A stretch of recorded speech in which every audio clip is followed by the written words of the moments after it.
Hi guys, and welcome to another edition of Whitney's Wonders Health Update. Basically, I have finished all of my Entyvio infusions in Cambridge. Now, I did speak to my doctor yesterday. I had a meeting with my gastroenterologist, and I asked him if I can now do the injections myself at home, and he said yes, so he's going to sign me up for that. So I'll no longer have to go to Cambridge to do the IV infusions, which is great because it's such a pain in the butt.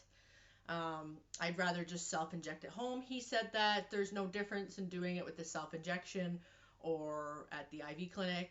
He said that his patients that he's had on it have not noticed a difference, so that's great. I haven't really noticed it working too much so far. It's hard to tell with me. Maybe a bit less that I've been going to the bathroom per day, but it's like minimal.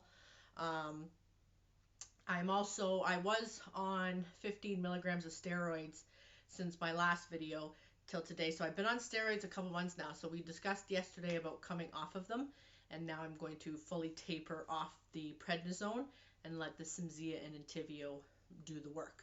So basically he says we're going to stop the prednisone, and then if I, in the next couple months start to really flare again, he's going to want to do another scope to see if the Entyvio is going to actually be doing anything. Now, I did read on some of the Entyvio groups that I'm on, that because I was on it before, so I just stayed in the group on Facebook to watch what people are up to.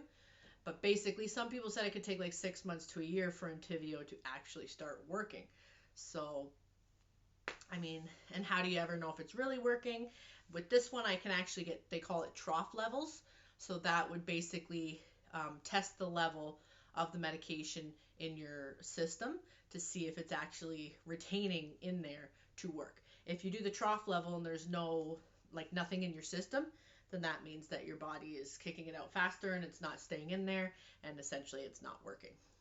So that's how I've known all my other medications have stopped, like the Remicades and the Humiras, because they can actually test levels in your blood to see if it's actually working, which is pretty cool. The Cimzia, they can't do that because apparently you can't do that test in Canada because it's not approved for Crohn's in Canada, and it's a pain in the butt too. So I've never actually had a trough level for the Cimzia to see if it actually works or not.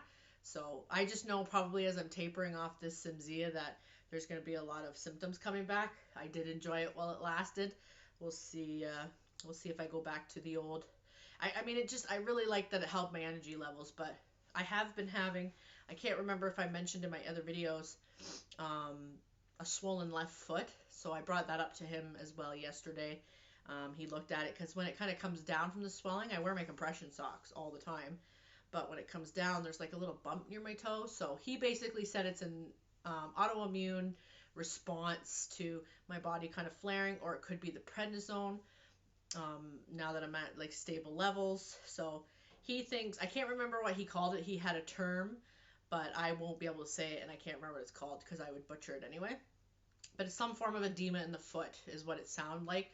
So it swells. It's just that one is nothing else. And when it swells, it's not painful. I rest it, I elevate it. I don't know what else to do, so I kind of just deal with the swelling in the foot. And it doesn't really, it doesn't go up my whole leg, nothing else with my leg. It's just that left foot. And that's it, and it's getting irritating. It's probably been about a month and a half now since that foot has started swelling. So hopefully at some point that will come down too. So, I mean, if you watch the health updates, you can see how from the beginning I'm quite energetic and everything, and now as things are coming off again, we're having problems again, issues. So I kind of just take it day by day, like I usually do, and we see how it goes. Now, I have noticed that it's taken me a little longer to get out of bed and up in the morning again. So I know that's as I'm tapering off the prednisone is going to happen because my AS makes it very difficult to move around a lot. So if that's not under control, that's the worst part. For me anyways, it could be different from other people, but I find when you can't move and do things, it's very irritating.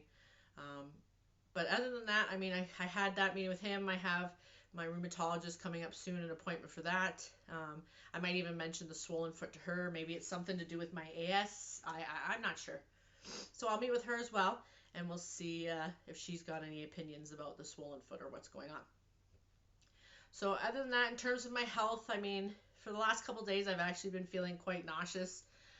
Sometimes that happens, and I basically, like, for a day or two, don't really feel like eating, so I don't eat at all. Uh, just a normal day in my life some days. I don't mind some days not eating all day and just sticking to water. I'll have sometimes a Gatorade just to like get my electrolytes up, but sometimes it just like it gives my stomach a break. So then like I feel light and airy and I don't feel bloated and I don't feel like because if I eat something really heavy, my body is telling me now. Um, it'll stick like it'll stay in my esophagus and I can feel it the next day. So I try to avoid too heavy. Sometimes I do it and I regret it, like we probably all do when you eat something you're not supposed to. But yeah, in terms of the health update, I mean, it's not too much progress, it's not too much better, but um, thankfully I can do the injections at home. That's really a helpful thing for the Entyvio because it's really hard to get IVs in me at those clinics. And then I don't have to drive to Cambridge, I don't have to wait, and it saves me a lot of time. Like, you know, if you look at the whole grand scheme of it, I got to go to Cambridge, wait 20 minutes, so that's half an hour. Then you wait 20 minutes for them to mix it. Then you wait half an hour, 40 minutes to infuse it. Then you wait 15, 20 minutes after. Then it's another half an hour home. So like a whole like 2 hours in your day minimum, I can now do at home with self injection, which takes less than 5 minutes. So it's so much more worth it for me. A lot of people don't like to do the self injections because maybe they're scared to do it to themselves, but for me, it's about time management and it's so much easier, and I'd rather just bite the bullet and do it that way.